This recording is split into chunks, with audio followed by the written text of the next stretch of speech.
righty. All systems go over there. No systems go over here. We're not using that computer today. Peace, what's going on, y'all? It's your man, SoulMan IT. Welcome and welcome back to the channel and to the show, the SoulMan IT Podcast. This is episode 9. We're getting off to a good start.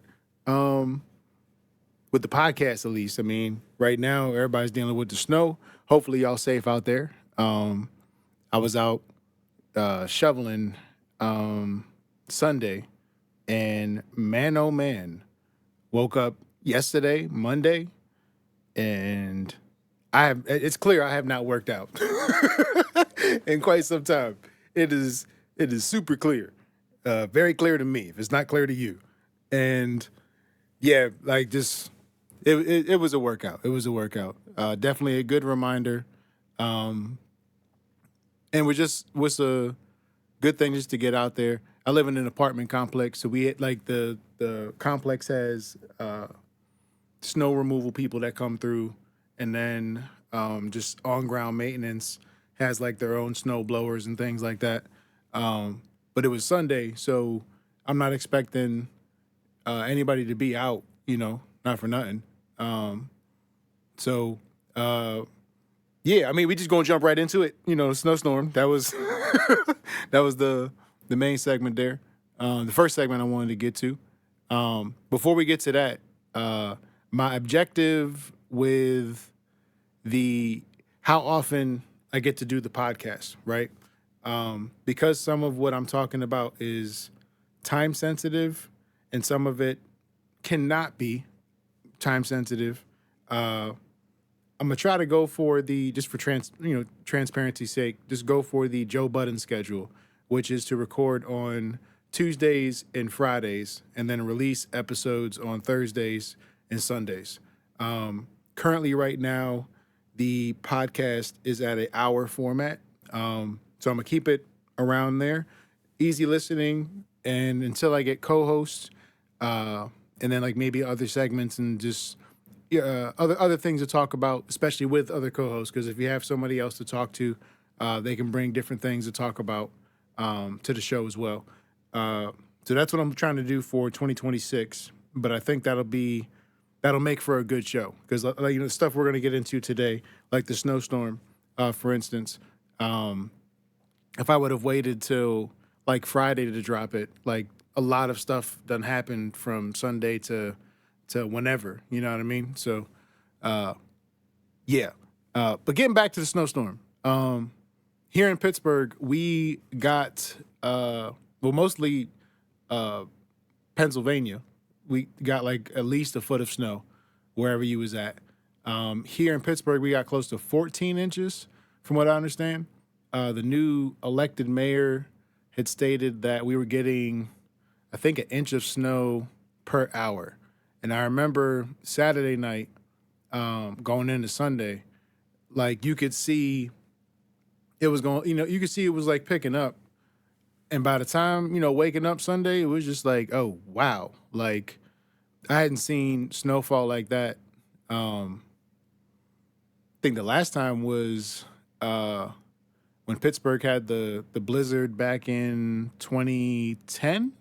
I think it was, and like buses and all that was shut down and on the side of the road. I had never seen anything like that before. That was like, what's that world? What's that world? What's that movie? Day After Tomorrow. That's what it felt like.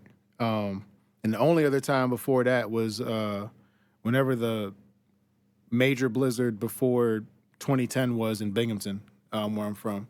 Yeah, speaking of Binghamton, for back home, Binghamton got 13 inches. Vestal, New York got 11. Endicott got 11. Endwell got 11. Johnson City got 12. Whitney Point got 11. And Windsor got 12. For here, for this week coming, we're expecting to get, like, it ain't done yet. The snowstorm is definitely not done. We're expecting to get temperatures to 25 below zero. They're saying those temperatures can cause frostbite as little as 30 minutes, and they ain't lying, for sure. yeah, if you like near like the water, like lakes, rivers, stuff like that, definitely bundle up. I know here they have the warming stations. Uh, so like right now is like the time to, band together as neighbors and as a community, do things that are helpful if you can do them. Like, saying this not to pat myself on the back, saying this to as an example. Part of why I went out there to shovel. Most of the folks here don't have a shovel. What I came to find, and you have a lot of older folks, in particular. And in most cases, you just gonna wait it out. But for me, it was just like when I was coming up as a kid, we had this older lady that lived next door to us, and my mother and my pops, the three of us. And anytime it was snow, it was basically like, get out there, shovel, do our driveway. It's basically like the back, little driveway parking lot that we had, the driveway coming up, do our sidewalk. But I would do, my parents said do her sidewalk as well. Do her, cause I think she lived with her son too. But just coming up doing that stuff, because like, it's it's the obvious thing of like it's the right thing to do, but it's like, why is it the right thing to do? And I think to me it baffles me that we have to like how much we have to reinforce and remind people of those basic things of taking care of each other, because it's no longer something that you should obviously do.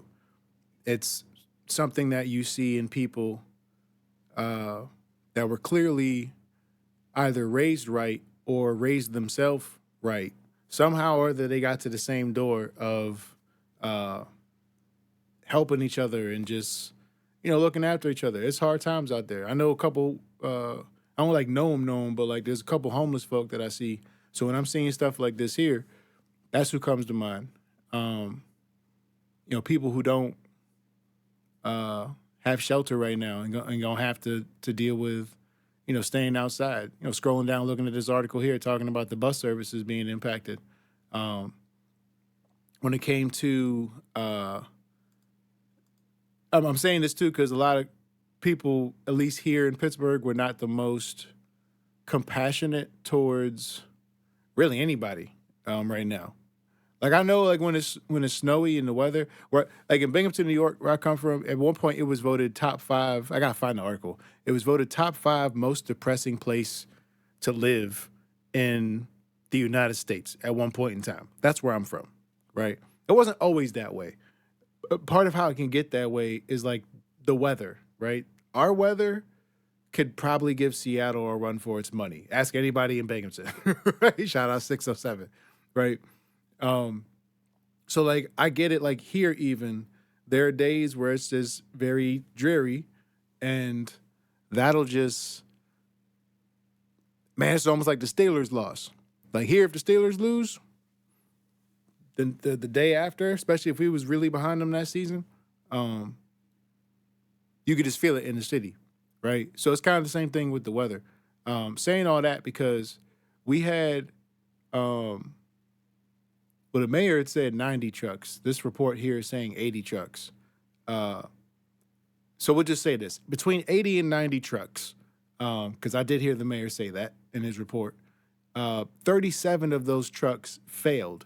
So that was, he gave this report, what was this, Monday morning, 9:30 a.m. And he was asking people to be patient. And, he declared a state of emergency for Pittsburgh. Other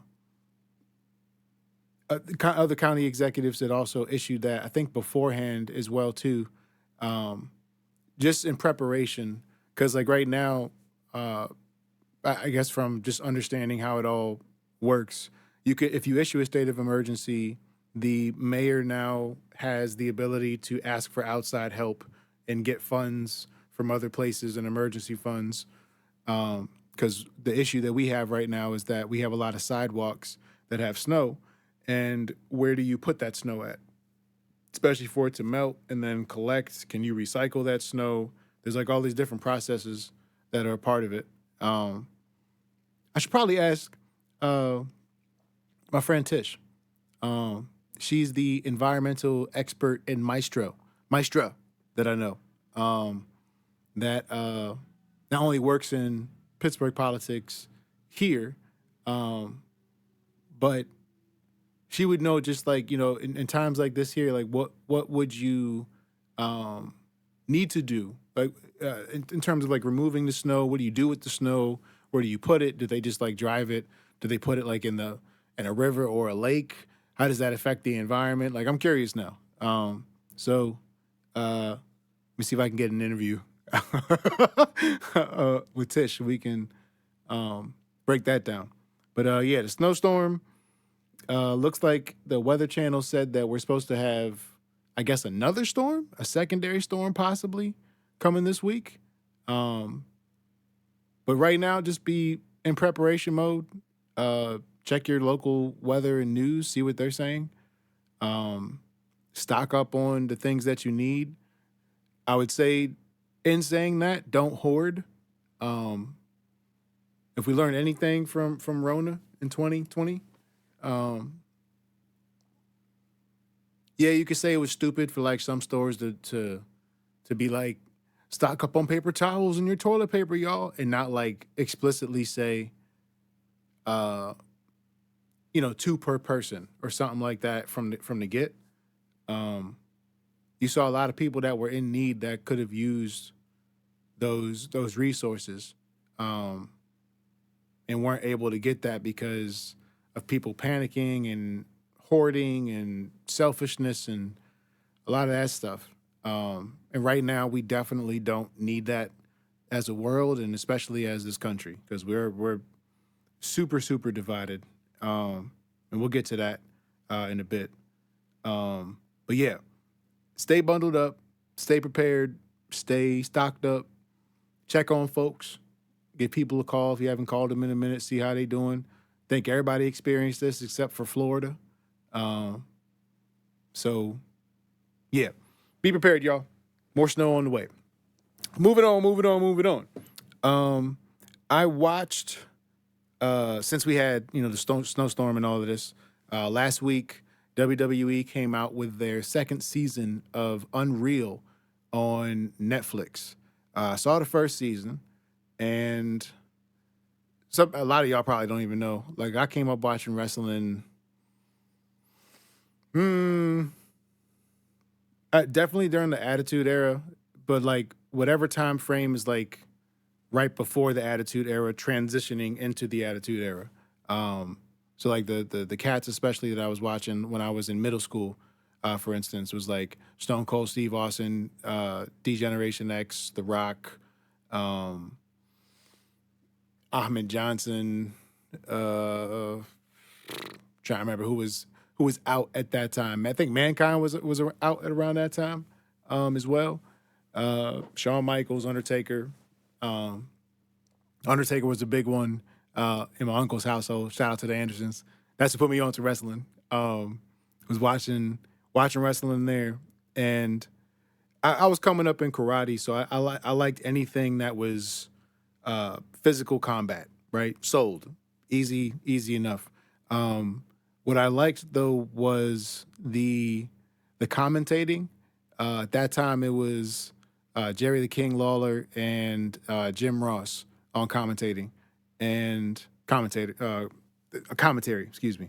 And I liked the stories that could be told with the right characters. I can articulate this now, especially watching Unreal, and I'll get to that in a second. But with certain characters, like after, and I'm learning a lot of this from my cousin Todd and my uncle Steve. Like as we're watching this and them breaking down what's really going on, like what's being said without being said. This is like they were unreal before Unreal for me.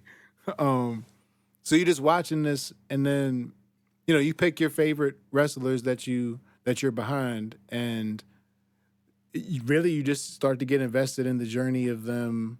Like especially if you watch boxing and you like for me, I love Muhammad Ali. Y'all didn't know, he in the background there, R.I.P. And the journey of them getting the championship. Like that's usually when you're looking at a lot of these fighters and competitors, there is some kind of a win or winning moment in their mind. So I've always been saying all that because I've always been invested, not invested. I've always been a fan, of WWE or just professional wrestling. I've had my moments where I've taken a step back, especially for a lot of just different reasons. Like sometimes just growing out of it in different phases. Trying to get closer to the mic, my bad. Sometimes to be blunt, like they are very much of the opinion of show business where there aren't too many lines as far as boundaries. Like there are boundaries that are there, and you see them now, I think, trying to cement more of that in response to a lot of the stuff with Vince and just that way of storytelling with wrestling. Just the whole concept of storytelling with wrestling and looking at it as a show from that standpoint and a production. Whereas I think a lot of times it's just, yes, it's a show to some people, but it's just guys in the ring fighting each other, and that's it. And for them, they saw, no, this can be more than that. You could turn this into a thing, and as the times have gone on, WWE is one of those companies I've looked at as an entrepreneur and seen what they've had to do as a business. Like in 2020, they were faced with what all of us were faced with media-wise. Like, how do you pivot as a company that does live shows when we're all in lockdown, right? And they were one of the only mainstream, big budget groups out there that put a show on. And I think that was the first time for me where I realized that they were leaning heavily into, y'all gonna stop comparing this to real, I don't even want to say real. I drank the Kool-Aid, y'all. But not, I mean, in a serious note, there is a reality and realness to this. And that's what they keep emphasizing, is that this is basically no different than when you go to the circus and you see other performers that are athletic and they're doing the trapeze and they're jumping from here to there and da-da-da-da-da. There's all of that within WWE wrestling versus, amateur wrestling or Olympic professional wrestling in that sense. So I've always been interested in seeing how do they pivot, and they just kept going, and they a lot of the moves that they've made have, early on and in the early 2000s to mid 2000s, led to where they're at now, where they have the multi-billion-dollar deal with Netflix and all of that. So saying all of that, thank y'all for listening to my WWE rant. My mother will love this segment. Love it. She doesn't like, she does not like WWE. She still refers to it as WWF. When it comes to this new documentary series they've been doing, the first season, I like that they're doing behind the scenes, because that's where companies are going to have to move towards in a media marketing sense, whether they like it or not. People want transparency. Usually what comes with that is, how do you make your stuff? And if you've always treated your stuff like grandma's secret recipe, you have to figure out a way now to give up a little bit, I guess, without giving up all of it, if that makes sense. And they strike that balance in this here, where, especially in season 2. In season 1, they show you how they pulled off some of the storylines that played out. I want to say it was for the top of last year, the different match cards leading up to WrestleMania at the top of 2025. That's where John Cena infamously turned heel. So they're showing you how they created that storyline, the build-up, the secrecy that was kept between all the different people that were involved, so no one knew what was going to happen. When this match is going on, first off, I didn't know they had this basically like command center right behind the screen. When you're watching the screen, there is a command center right behind it. They call it the Gorilla Pit. I have no idea why they call it the Gorilla Pit. And the Afro-American history buff in me, Battle Royale, all that stuff in me is just like, again, I've walked away and come back and walked away. I've had my, so anyway, there's a command center behind there. It's called a Gorilla Pit, and this is where they basically make all the calls, right? Of what the show's doing. You have different producers or booking agents for each show that get with the wrestlers, and it's essentially choreography. Like it's choreography with wrestling, fighting choreography,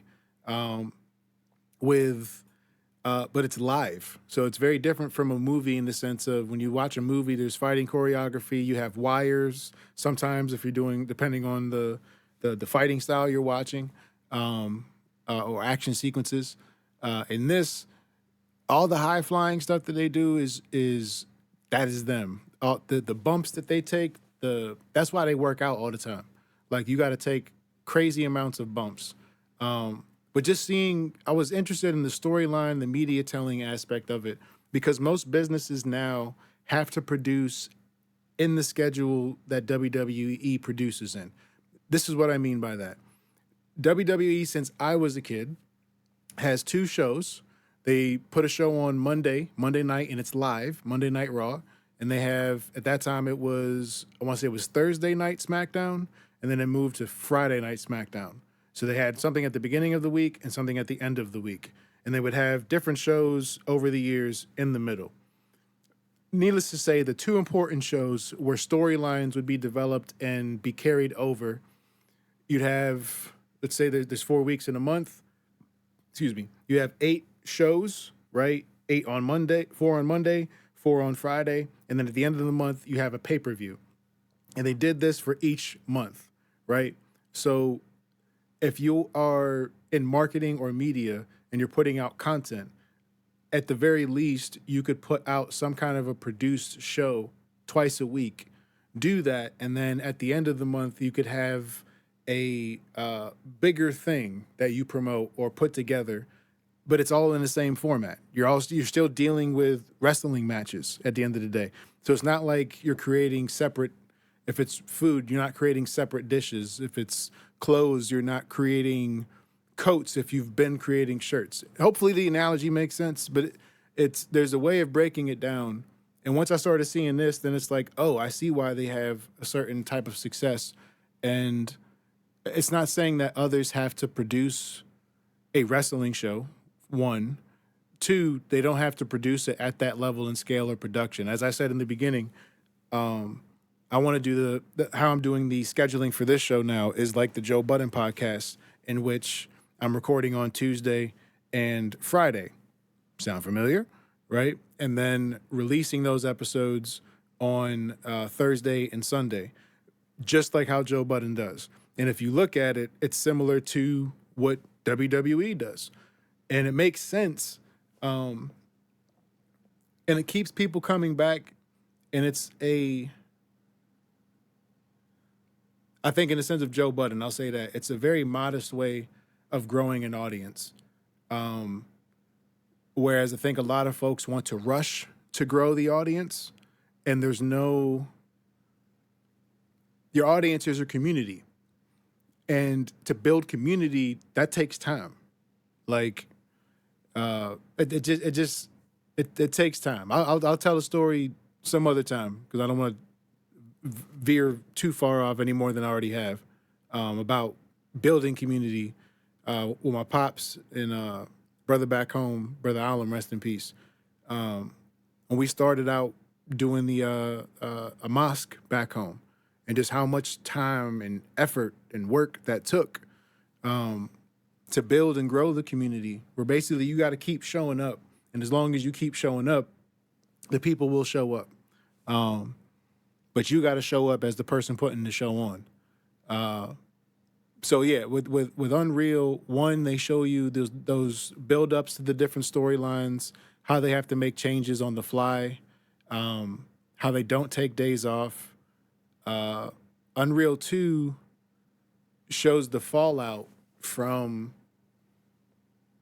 when a storyline does not work in your favor, and now you have to go into I don't say emergency mode, but you got to change now. You got to throw an audible like in football. And there's an appreciation in seeing this. I study the game. I study games in general. I study patterns. I like learning things. I like knowing how something works. Especially if you have to teach or explain it to somebody. You don't want to be like, mumbling and not knowing what you're talking about, right? Like, and if you have to implement it yourself, you have to know how it works, right? If you want to do it well and do it proper and do it excellently. So just watching it was just really good. I would suggest, if folks are cool with watching professional wrestling known as WWE and aren't coming in with expectations of what you think wrestling should be and stuff like that, this is also not an excuse for or a pass or anything like that, or to take the spotlight off of the scrutiny that they are going through still as a company, or at least the shadow of Vince McMahon as far as it relates to the SA charges in that lawsuit, which I believe is still pending or still ongoing. So I'm not saying any of that because I know some of my audience, y'all care about that. And y'all know where I stand. Stand on the side of the victims. So it's the reason I'm bringing this up is more like there's a lot to be learned from what's happening on the political stage and arena, and how narratives, as they call it, political theater, this is in a way kind of like that. And there's a lot to be learned from it, I believe, especially if you're trying to figure out, what do I do next? And if you feel like you're being played by media and those behind media and all of that, because I do feel like we are being played, which is just a wild thing to think of. I gotta, we're in a situation in which we're being lied to. We know we're being lied to. And this is off of WWE now. This is just in a general sense. But like, we're in a situation where we're all being lied to through media. Yet we come to media to still find truth. And that's I mean, you can say it's a horrible spot, but it's a tough spot to be in, nonetheless. So yeah, if you care about any of what I just said about marketing and anything like that, check out WWE UNreal 2. It's on Netflix. Let me know what you think. All right, moving on. I got one more topic before we get to some of the heavier things to discuss. ASAP Rocky, the interview he did with Joe Budden. Y'all need to check that out. If you are a music artist like myself, music producer, MC, singer, beat maker, especially if you in hip hop, but like even if you not, there are so many nuggets and gems to get from what he said in the interview. His album right now, "Don't Be Dumb," is currently number one on Billboard 200 right now. The cover was designed by Tim Burton. He's got the video out right now with Winona Ryder starring in it. I did hear that song, and that song was dope.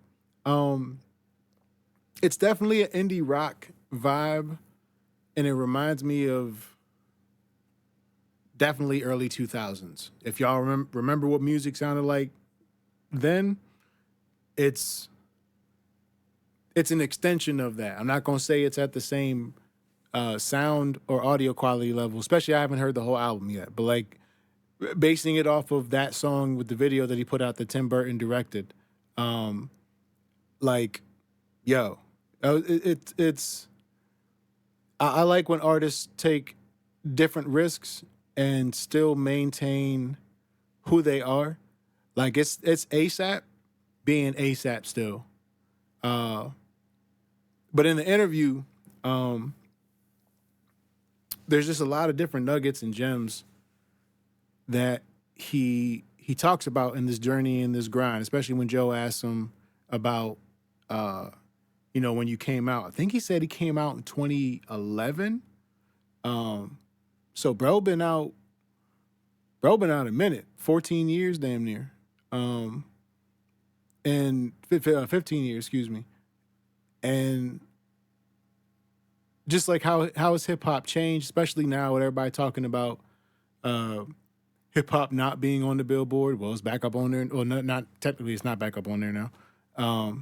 But just how folks feel about music, but more so just the journey. The bigger one of the bigger takeaways I had was him talking about survivor's guilt. That shit hit me. I was like, wow. And it's been a minute since I've heard that phrase. Last times I was hearing it was in relation to us as black folk in America. If you came from the hood or you came from poverty, wherever you come from, and you made it out, but your homies, your folks did not. The pit of guilt that you feel, because you love your folks, you love your peoples, but you have this guilt, especially if you move away or you got to work outside, whatever pulls you away from where you come from. There's that guilt that you have, and that's the last time I had really explored those kind of feelings and talked about those kind of feelings and all of that stuff. Was it within that context? So to hear him talk about it within being an artist and having survivor's guilt, where like you came up here with artists, and then you get to here, and them same cats you ain't with, and some of them same folks they not doing anything, or they still there where they at if they are still doing art. It just hit on a lot of different pistons, a lot of different cylinders, and I'm a big Joe Budden podcast fan, and part of that is for interviews like this here, where you have someone like Joe being able to ask some of the questions that he was asking, and then having the other co-hosts be able to ask those, to ask other questions, and have. It just felt like a real good growth conversation. So if you're interested in ASAP, if you're a fan of ASAP, definitely check it out. Even if you're not a fan of ASAP, I would definitely suggest checking that one out. You can see it right now on the Joe Budden Podcast. It is a Patreon exclusive, but he took it from Patreon and uploaded it because Rocky got to join out. So yeah, definitely check that out. All right, y'all. Now for the heavy stuff that's going on.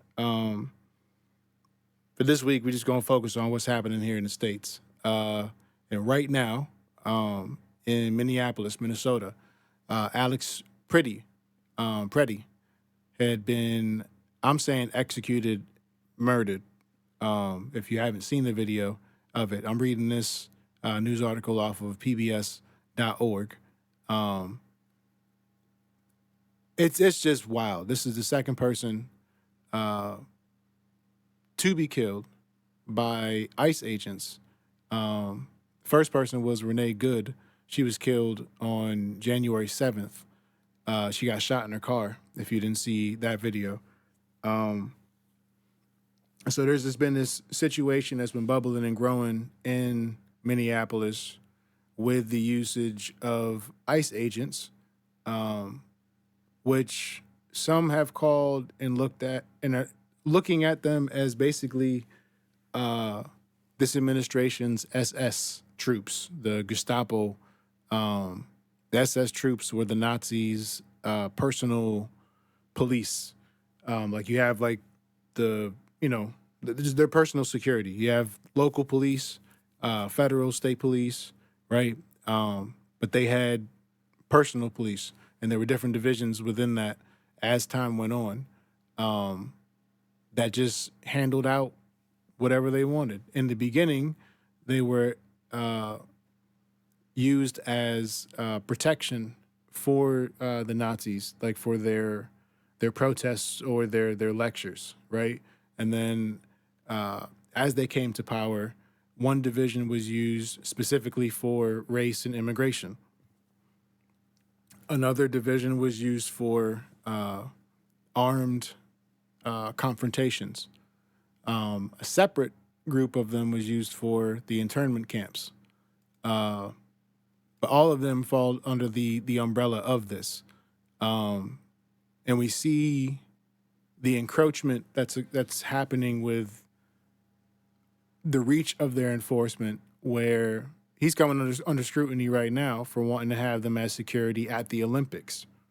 So we're seeing them placed in a way we've never seen, at least as far as back I can remember. I'll be 39 this year, Lord willing. I've never seen the feds placed like this before. I've seen them placed up, but never at this level or capacity in which they get a world stage like this here. The CIA, I've never seen them placed in this capacity. In good light is what I'm saying from the point of view of the administration, where it's like, he has chosen, y'all gonna be my squad, right? Forget these cats over here. It's like a slight but not slight nudge of saying that the former Alphabet Boys are, I guess, a part of the bureaucracy. If he's positioning these folks like this here, but that's neither here nor there. The point being is that winter is coming, as Game of Thrones said, and ICE is just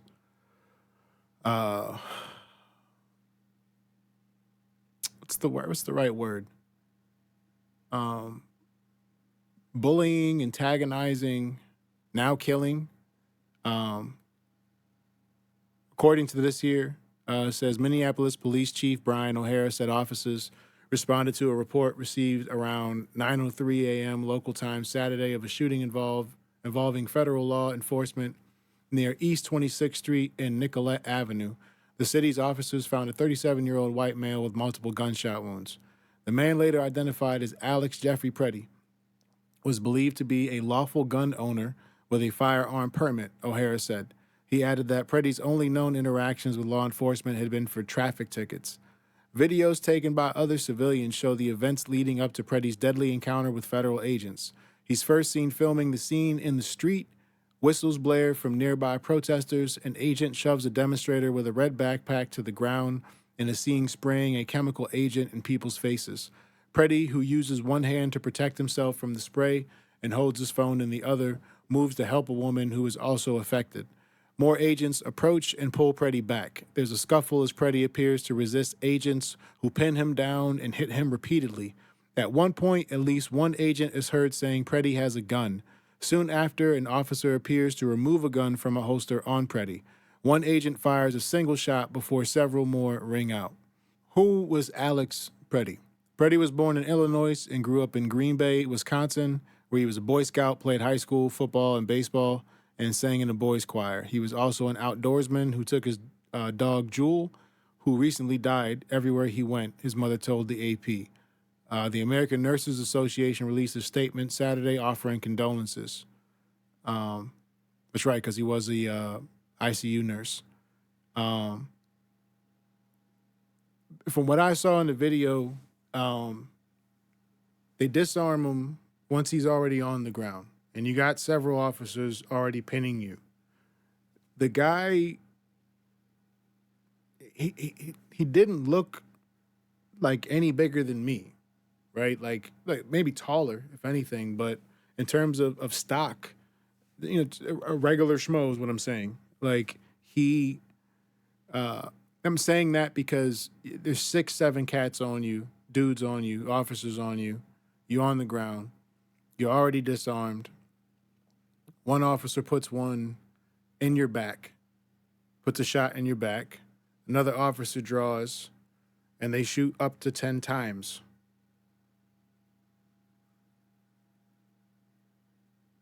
That's a hit. And not like a premeditated hit. That's a hit. You executed this man. And I'm not surprised. I personally am not surprised by this. Like, this is par for the course. This is what, if you know, you know. Like, it's not. I'm still baffled that there are people who want to live in a reality where they believe whatever. That what we're obviously seeing is an execution and a murder. And Department of Homeland Security, when they came out and talked about this, they said that the officers were being, paraphrasing, they said the officers, the suspect, meaning Alex, drew on them, and they disarmed him. And in trying to disarm him, the officers feared for their life and killed him. Now, we've heard this spiel a number of times when black folk get killed, all the times, and not even just shot, but just in any wild-ass way from law enforcement. So that's what I'm saying. Like, it's par for the course. Like, I'm not surprised by this. I will say what I don't know if it's surprise in a sense. The public's outrage. For a minute, I have felt that people just didn't care about anything that's going on, to be honest. Maybe that's just people I navigate around or see or interact with online. I don't know. But it just felt like, at some point, like, it was just like, there's, I guess, hopeless or whatever. Saying all that because seeing people protesting and standing on their 10 toes, standing on their own principles of what they believe in, and saying what's happening in relation to immigration, amongst other things, but it's specifically in this case immigration, since it's dealing with ICE agents and just how they've treated essentially black and brown people. You don't see any of this stuff happening to non-black and brown immigrants that come here. Again, par for the course. Not surprised. It's wild out there. Another storm is coming, and we're already seeing it. And I'm not talking about the snowstorm. Like, this brings me to, I'm talking about the storm. Trump speaking at Davos in Switzerland and for the economic summit, World Summit. And, this dude is a character. Like, he is a comic book villain. but he's real. And, you know, I'm hesitant to even say he backtracked it because, I mean, going off of, you know, the WWE documentary, right? In terms of narratives and storylines, like this dude's a wizard with that. And that's why I don't want to say like he walked it back, because like that implies that he's being forced in a corner. And it's just like, that's not him. But, you know, he said he backed off of Greenland. He's not going to take Greenland by force. Excuse me. But that he spoke with UN, somebody from NATO, either NATO or the UN, and there's some kind of deal that's in play. It's a long-term deal. They didn't say what the deal was, but they're saying, you know, that they got to some long-term deal. Let's see. NATO Secretary General. Hours after his speech, there was potential better news for Europe. Trump announced he'd reach a framework of a future deal on Greenland following a meeting with the NATO Secretary General, and that the tariffs he'd threatened to impose next month were off. To me, at some point, he was asked, you know, yo, like, what's good with this deal? And he just said, it's a long-term deal. Didn't say nothing else. But the fact that somebody from NATO is saying, like, excuse me, the fact that someone from NATO is backing up or allowing him to basically lightly still say, we're going to get Greenland at some point. And now you're being backed up by another entity, an international entity, to me is telling. He also announced his board of peace. I believe at that time he had 35 different nations that signed up. And it is not cheap for you to sign up. You have to pay like at least like $1 billion for you to sign up. Yeah. Long-term participation. Financially, the board relies entirely on voluntary contributions. Long-term participation currently requires a reported $1 billion financial commitment, reinforcing its character as a high threshold, opt-in form rather than an inclusive institution. People are asking, is this going to replace the UN Security Council? There's been no definitive yes. I'm saying yes, and it's pretty clear. This is also the same council that issued through the UN, which is interesting because basically it's almost like a stamp of approval in a way of the UN. And if the UN is aware of the narrative of them trying to replace them, I'll just leave that there. So, but through this UN Security Council, it was them who enacted Article 25, which is supposed to be the peace agreement between the Palestinians and the Israeli government. So you can already see that there is a shifting of power plays that are happening now on the world stage. A lot of the folks in the Economic Forum were speechless because the same stuff we've heard him say here in the States for the longest, now he's saying it on the world stage, and essentially is setting out to do internationally what he has done nationally. So,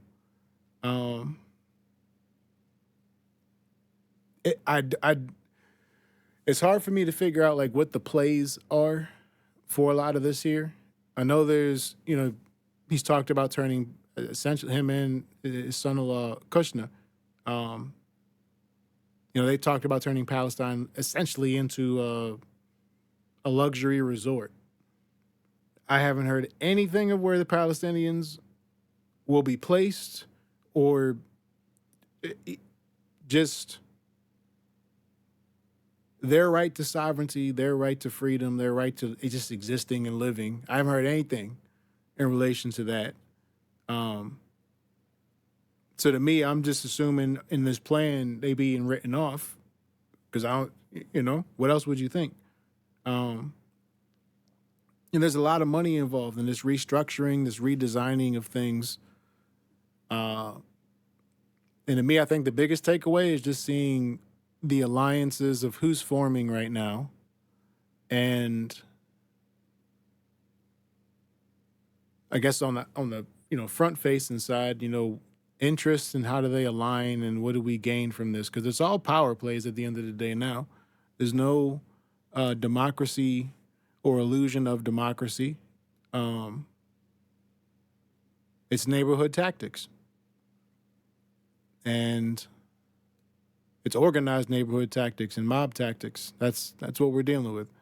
It's no different than how it's always been. Now we just have cameras, really. But in saying all that, rest in peace to Alex Pretti. He did not have to lose his life. Rest in peace to Renee Good. She did not have to lose her life. And just rest in peace to all those who were lost, especially those who are black and brown, to police brutality, because it is a thing, and it is constantly a thing. I think what's the most disheartening thing, not the most, but I think what is a major disheartening thing is something that just is like, you want to believe in there's people that want to do good and protect us. Like, you want to believe in that. If not, we are seriously cooked if you don't believe in that concept that there are those who do want to serve and protect, as it used to be said. And I don't know. I believe that concept is an ideal that is worth upholding. We just may be looking at the wrong people to uphold it. Doesn't mean it's not worth upholding. We got to look out for ourselves. Look after your neighbors. Look after your family. Look after your friends. Look after your places of businesses, the places where you live. Don't just wait for someone else to clean up shit when it's messy. You clean it up too. If you see it, you're responsible. On that note, y'all, we're going to go to a quick commercial break and then be right back with our show. In a world full of copy and paste style, Fresh Air Flavor brings you something real. Welcome to the Fresh Air Flavor catalog, home of SoulMan IT, Pubnanigans, and home arcade classics. From cozy hoodies to classic tees and everyday coffee mugs, this gear is made for gamers, artists, and culture builders alike. No hype, just heart, heritage, and high-quality design. Visit freshairflavor.com/catalog and wear what you represent. All right, gang, we are back. Thank y'all for watching that segment there. We're going to go to our music making segment. I like the fact that I get to have a music making segment. I basically feature in this spot here, do my beat making stream every Sunday live, 3 p.m. Eastern Standard Time, right here on this channel, SoulMan IT, on YouTube, as well as SoulMan IT on Twitch. So wherever you want to watch it at, you can watch it from there. And I just make beats and I showcase them with y'all. I usually make 2 to 3 beats each stream. So this is just me showing you one of those and just like the highlights from that beat in a shortened down way. Yeah. I'm sorry, I lost my train of thought there. Hopefully y'all enjoy. Yeah, let's get to it. So basically today is falling snow and cool vibes. Yep. Mm-hmm. Like, this is the type of snow I wish we would have had like during Christmas and Kwanzaa, like all that, you know what I mean? Because then we could have been like Charlie Brown or like Huey Freeman.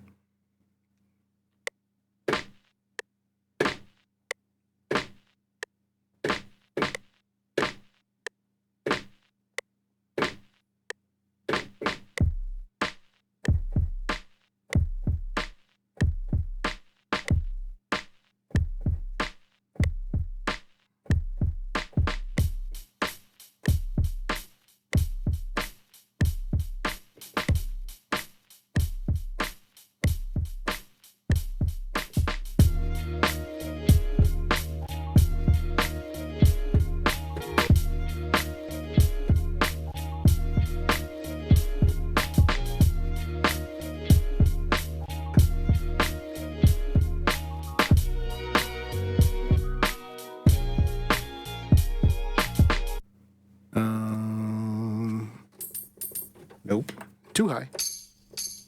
Just right. Here we go.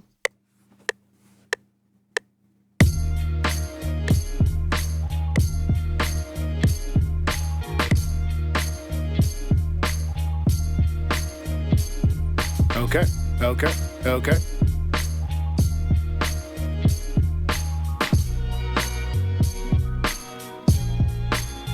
And then, all right, y'all. We got a jam right there.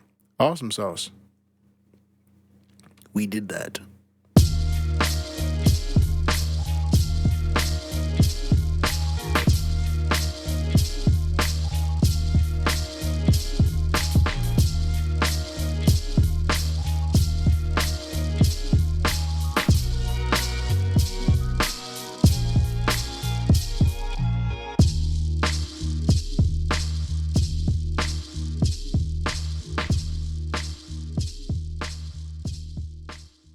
And we're back.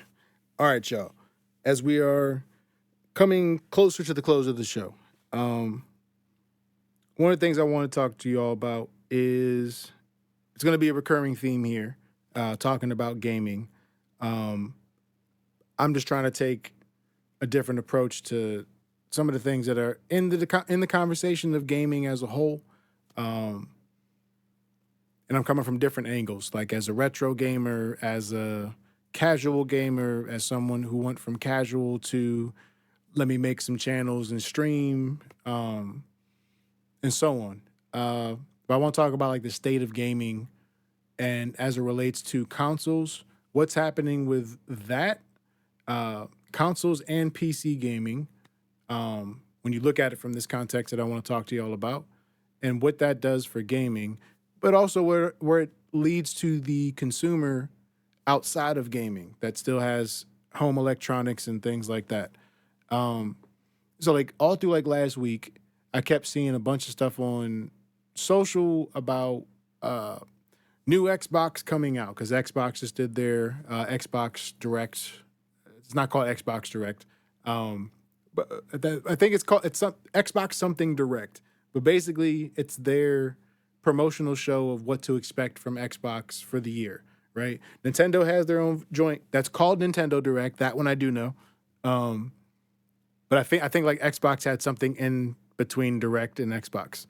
Point being, I know that just came out. I didn't see it at all, but I kept seeing a bunch of posts around that time about a new Xbox, right? Then I started seeing stuff about new PlayStation. And at first I'm just like, why? If this is true, why? The current price for a PlayStation 5 Pro is between $750 and $800. The price for a Xbox Series X is $600, give or take. The Nintendo Switch 2 is $450, $500 if you get the game with it. I don't know if that deal is still available, but when it first came out, when I got mine, it was $500 with the game. And yeah, so you're spending at least $500 on a game. Now, again, I said I went from casual to doing this as a part of what I do for a living and trying to get, now I'm trying to get this channel monetized, but I got the gaming channel monetized and just doing it like that. It makes sense for me to invest and spend money on the hardware, and then I can make content for y'all to watch. Your casual gamer is not going to spend $500 on the hardware. And that's what's happening with gaming right now, is there is a decline in hardware sales. They're struggling. They're not saying it like that, but it seems like they're struggling, or there is some kind of growth with the cloud gaming aside from mobile games, right? So this is not considering the games you can download just for your phone. That's a separate thing. This is more so in relation to basically where this all leads to is how long before we don't have game consoles at all. That's what this is going to lead to. And And the one video I saw was from Michael Freyer Jr. Shout out to Mike.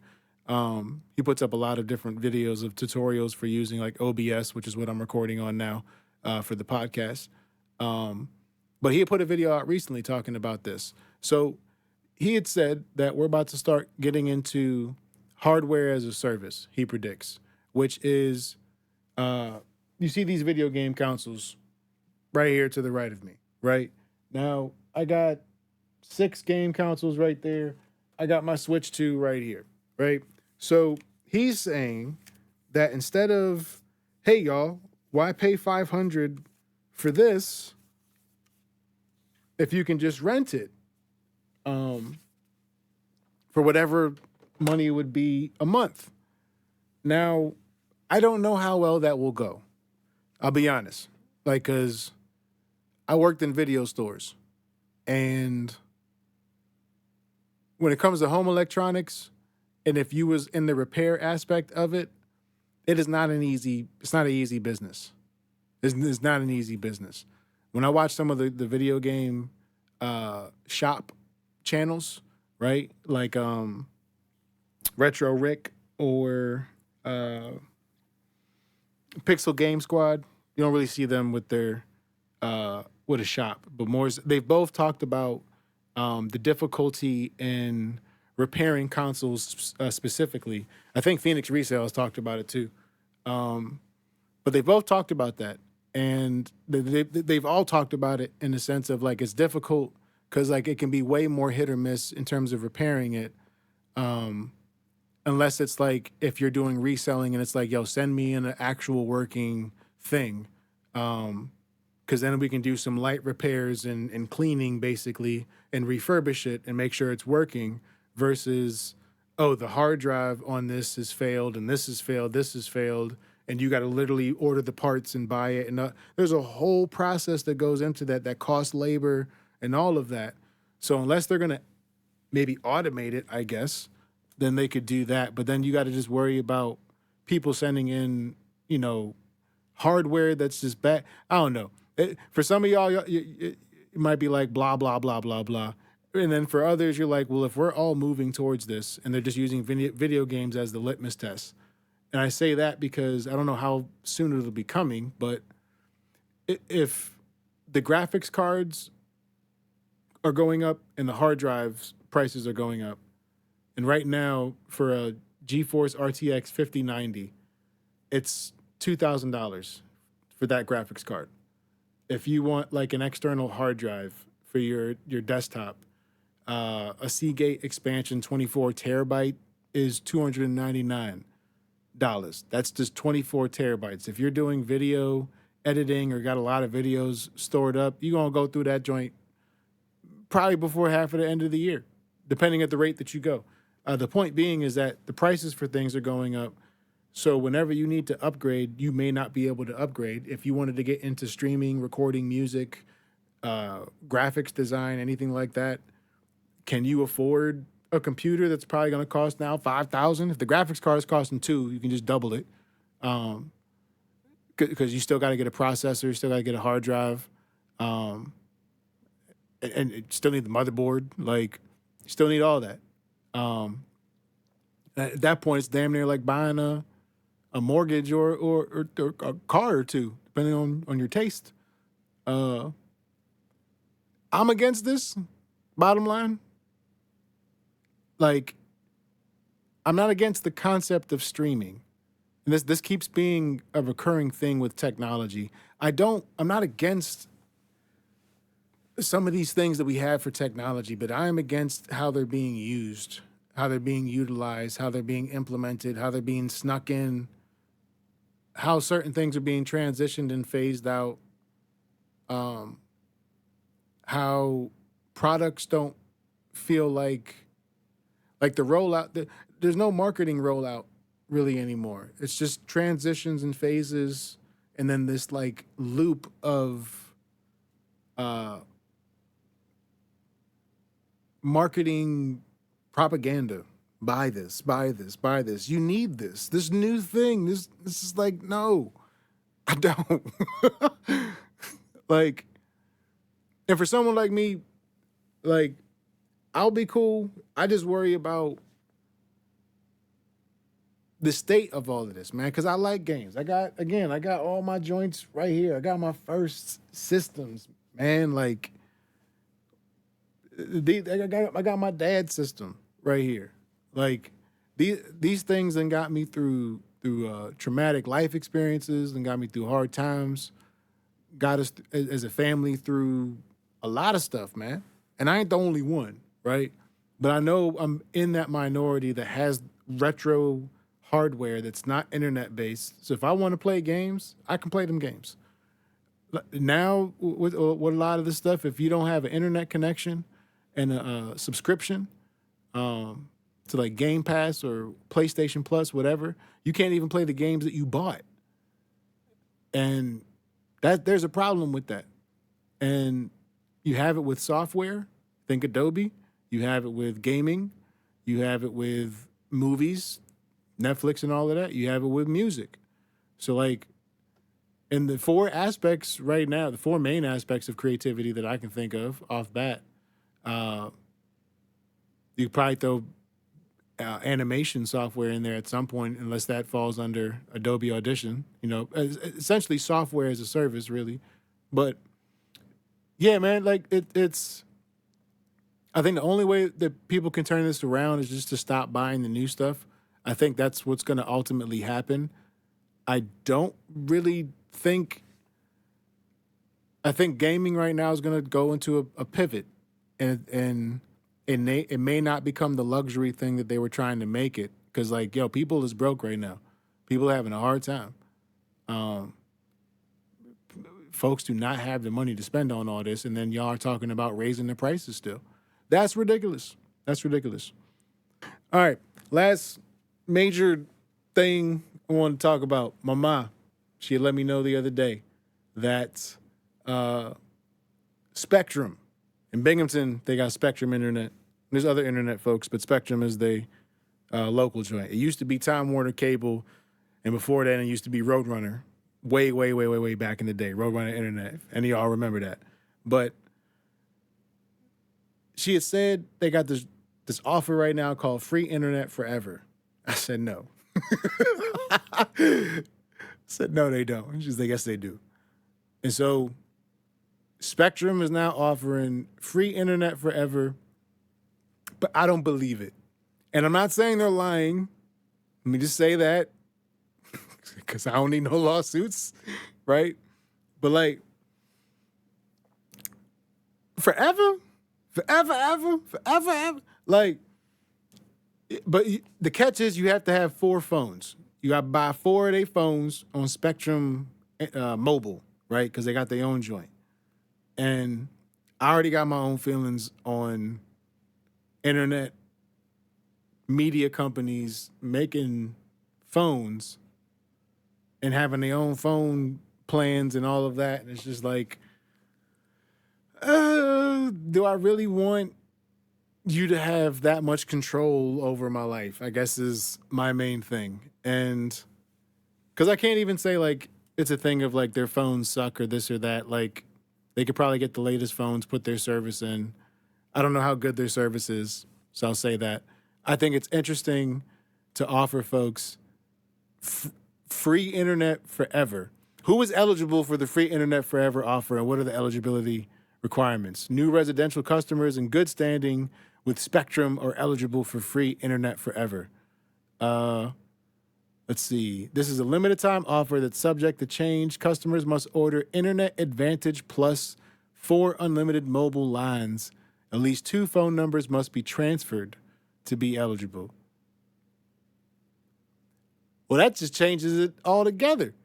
Two numbers got to be transferred. So you got to get 2 brand new folks who don't got a phone at all. And then you got to get 2 folks from another carrier to come over. Man, that's treacherous. That is treacherous. It's already a hard sell, but you just like, yo, come over. Get 2 new people and get 2 folks to do treason. Are there any hidden fees or charges associated with free internet forever offer? No, Spectrum does not charge any hidden fees with this offer. Taxes must apply subject to location. What happens if I cancel one of my Spectrum Mobile Unlimited lines? Canceling a mobile line will result in the forfeiture of this offer and standard pricing will be applied. So they basically locking you in to internet and the phone for life. That's crazy. Man, your phone better never go down. It better never break. It better never break. Man, forget a phone, man. You better give me a robot. Something. I gotta be stuck with this for all my life. That's crazy. I can't do that, yo. You gotta upgrade at some point. Something. That's just wild. Would y'all I'm curious, would y'all sign up for this? Would you if you got free internet for life, but you had to get 4 phones with a plan on top of it, would you do it? Is it worth it? Let me know. All right, y'all. That is going to be it for today's show. I feel like that was a good show. I didn't have as many topics as I had in the previous episodes, but I feel like we got to cover a lot. And, you know, I wanted to have a way to talk about different things that's going on in the world. And, you know, sometimes you don't want to make a song about it. And sometimes you don't want to just, get your phone out and do a selfie video and don't edit it and just throw it out there. Like, I wanted to have a spot to be able to talk about different things, have a conversation, build that kind of an audience. And this is just one of the things in having a platform, like, and growing a community, being a place where people are cared about and not singled out and taken out. Because, like, that's... we act like we civilized, and this is the measure of our civility right now. And it's just like, that's ridiculous. We're being tested as a nation. We're being tested as people right now. We're being tested as a race of humans on the planet. And I just hope we don't fail that test. I got my own beliefs on and all of that, and I don't come here to project and push that onto y'all. What I'd like to have here in terms of conversation is a conversation with people of many thoughts and beliefs and lifestyles about this constant and constants that we all going through right now. Because it's cool in one sense for all of us to have our own opinions on things, but it gets dangerous where your opinion is based in things that are not factual and are just explicitly emotional and only apply to you. And in some cases, it could just be handled if you got the facts, right? But we dealing with a time where people just say whatever they want. You're dealing with an administration that will say whatever they want about a situation, and you got a clear video in front of you of someone who's disarmed and they still get put down like an animal.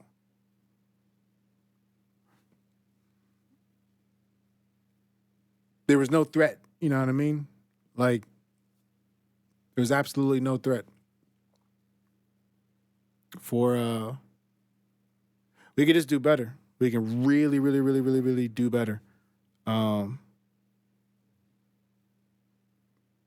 And time will tell what happens with all of this. You just got someone who's just moving like a gangster and got people empowered by it. And I think the quicker people realize that,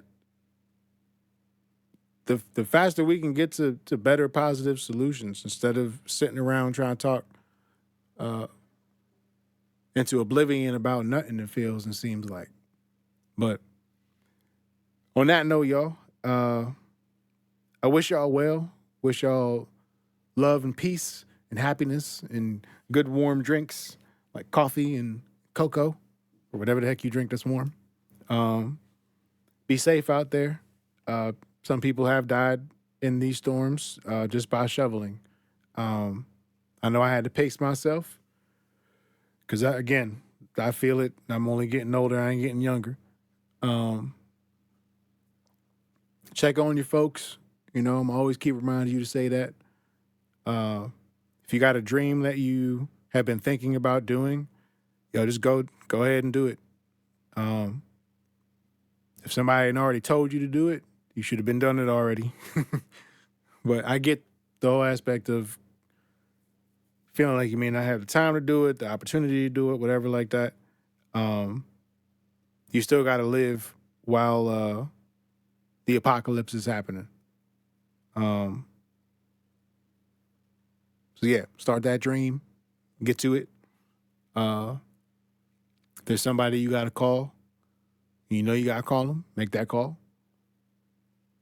Don't wait till it's too late, yo. Every day could be our last. And that is for real. So I wish y'all well. I wish y'all love, wish y'all peace. Listen to some good music. Let me know what y'all listening to, what y'all watching, what y'all playing if you're playing video games out there. Be safe. Love and hug and kiss your family. And until next time, it's your man SoulMan IT. I'll see you in the next video. Lord willing, I'm out. Peace.